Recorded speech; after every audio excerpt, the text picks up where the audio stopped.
Hi, Bob here. And Vincent. And today we're breaking down the new movies releasing on Friday, January 30th, 2015. Okay, the first movie we're going to be talking about is a Kevin Costner film called Black or White. Alright, now this movie is black or white, as in he is white and everybody else is black. I'm sorry, but that's the truth. His daughter has obviously a half white, half black child. She dies. Him and his wife are raising it. His wife dies, and he's raising her by himself. The dad's family wants to help raise her. It's so messed up, too, because he's a drug addict. It's like, of course, they had to make him a drug addict. But the Kevin Costner is an alcoholic. And so then eventually they petition for custody of her. You know, they want joint custody, and he wants sole custody. And they even have like this scene in the trailer where they're in court and the judge is like, "Do you hate black people?" And he's like, "Well, not all of them." So I think there's going to be a lot of race issues in this movie. It's rated PG-13, 121-minute runtime. It's a drama. I think it's going to be terrible. It stars Kevin Costner, Jennifer L. I'm not sure how you say that. Jillian Jacobs, Anthony Mackie, Octavia Spencer. I've never heard of any of these people except for Kevin Costner. And I'm not a Kevin Costner fan. The idea of this just seems so bad. I don't even know why they would touch that with a 20-foot pole, so to say. To name the movie Black or White, and it's like black family against a white family.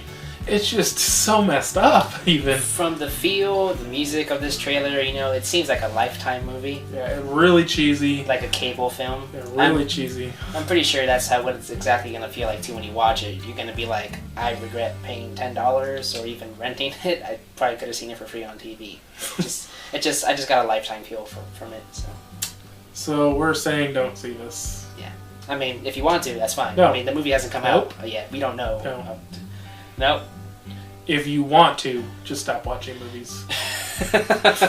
If you see the trailer for this and you say, I could watch that, just stop watching movies. Kevin Costner's had a pretty rocky career as of late. Alright, and then we have the Michael Bay produced Project Almanac. Project Almanac is it a found footage movie? Nope. No? It looked kind of found footage from the trailer. I didn't see anything that looked found footage to me. Fair enough. Movie is about four friends who and the trailer starts out they're hanging out and they stumble across some old videos and they start watching it, and it's one of the main characters' 7th birthday, and you know they're playing the video and he tells them to stop because he sees something, and he sees his not the Blair Witch, not the Blair Witch. He sees his present self in a mirror in the video at his 7th birthday. They start digging through their house, finds out that his father was working on a time machine, and called it Project Almanac. They basically, of course, teenagers would do if they found a time machine, they abuse it. Well, they have to finish it first. Yeah, they have to finish it. And they come to the realization that they've already finished it. Because they're like, should we do this? And they're like, I think we've already done it. Because if you think about time, yeah, because he's already gone back in time, they have already completed it at one point. Yeah. So they finish it, and of course, like I said, teenagers, they abuse the time machine and they use it for their own benefit. You know, they go in the future to figure out the lottery numbers, travel back in time and win the lottery.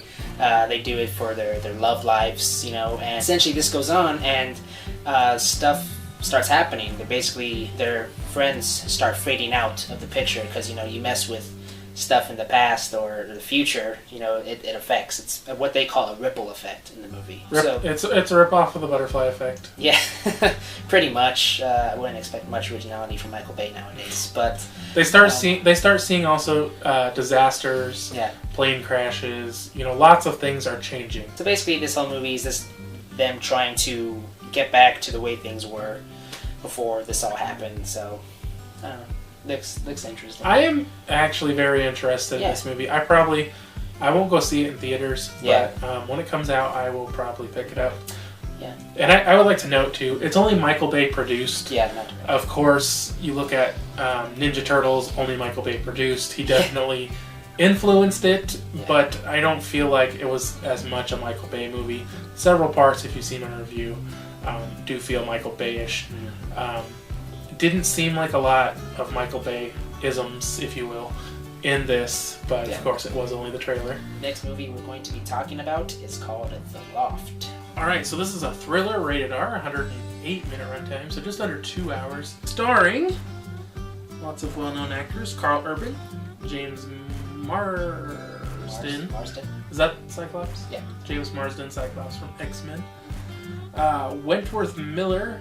I was just kidding. There's only 2 people you've ever heard of. At first, I thought this was like a fantasy thing. This guy, one of them buys or rents a loft in a building, and at first I thought it was going to be like some kind of sci-fi where it was like a holodeck from Star Trek, and you could just do whatever you want in there, right? Isn't that kind of what it seemed like in the trailer? Yeah, okay. But then it turns out to be not. It's just a loft they have where they take women to have sex so they can cheat on their wives. And they don't have to like pay for hotel rooms because they have this place that they can just take anyone they want, and they're kind of like, do anything. Well, obviously not anything, you know. But then one guy shows up one day with like so much champagne, he's gonna drug like a whole cheerleading squad or something. There's a dead woman. I think the majority of this movie is just them trying to figure out if one of them did it, if somebody else did it, if somebody's trying to set them up. Their wives find out, their lives basically get screwed over, and so not a good idea to do this, I guess. Yeah. You know, and they find this thing, and I don't remember exactly what it was. It was a different language, and it was fate will unite them. Yeah. And maybe it's just me, but this idea kind of seemed like Very Bad Things. Yeah. Where, but in Very Bad Things, you know they killed her, and you know, but. I mean, it's not exactly, but it kind of reminded me of that idea of that movie. I just think this whole movie's karma, basically, essentially, because you know these men cheat on their wives, they're unfaithful, and it's a really messed up way to get back at someone, but you know it really messes up their lives. So you know, be careful. Yeah, I don't know about this. To me, it doesn't seem that interesting. It's kind of not my kind of movie, really. If it had been the fantasy thing, that would have been interesting. Probably not. It just gives off that feel at the beginning of the trailer. It's really bright lights, really like soft glowing imagery. I don't know, it's weird. Okay, so in summary, we have Black or White, the Almanac Project, the Loft. If only the movie was called The Black or White, they would all have the... Yes. My pick is the Almanac. The other 2... I have no interest in. Yeah, same. Almanac Project Almanac. But did I say that wrong? No. Okay. I did. I might have that. Project Almanac. Yes. Project Almanac. Either way, I think we're not gonna go see it in theaters. No. Definitely wait, but we will see it eventually. If you have to go see a new movie this Friday, Project Almanac is where it's at. Alright guys, thanks for watching. If you enjoyed this video, be sure to give it a thumbs up. If you haven't already, subscribe for more videos from us, and we'll see you next time. Bye. Or just see Taken 3 again. For the 5th time. That's what I'm gonna do, actually. So, yeah. Karma Krama? Yep. Karma Krama. And they show one part where he's in a pool with a woman, and it seems like right out of Species. Yeah. The only Michael Bay-isms I really see, some of the character names, Bikini Girl, Second Bikini Girl, Spandex Girl, and that's in the top 10 characters of the movie. Yeah. That's kind of his deal, I think. But not a lot of people in this movie. Yeah. Not a lot of characters. But I don't think that will take away from it. I'm definitely very interested in this. Yeah, it looks interesting, but like Bob said before, last Michael Bay produced movie was TMNT. I mean, I haven't seen it yet. I boycotted that movie completely. I'm a diehard Turtle fan, and love the originals. Don't like Michael Bay, so I won't be seeing that anytime soon. But Almanac Project looks interesting, nonetheless. If you're interested, be sure to subscribe on YouTube, follow on Facebook, follow on Twitter, and follow on Instagram.